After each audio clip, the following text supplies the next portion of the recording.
good morning, good afternoon, and good evening. What is happening, beautiful people? Come on now, let's get this thing fixed. Obviously, you are here because you have been having issues with your headset. So, you know what? Let's jump straight into this. Follow. Wait a minute. What is happening here? What is happening? Okay, now, here we go. First thing you gotta do is you go into options, settings actually.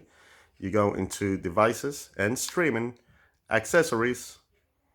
You go into the three little dots at the end and firmware updates. That's all you gotta do. I know most of you is most likely gonna be saying no update available, but you still gotta do it. So the first thing you do is connect one controller with a USB cable, keep any attached devices connected to the controller. So you leave your headset device connected, okay?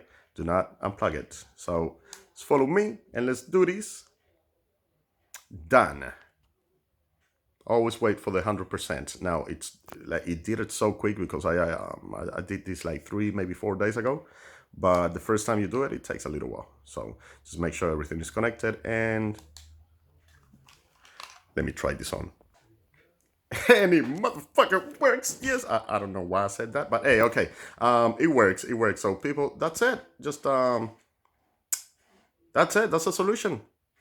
Give me a thumbs up. Give me a like. Come on now. All right, fellas. I hear you guys online.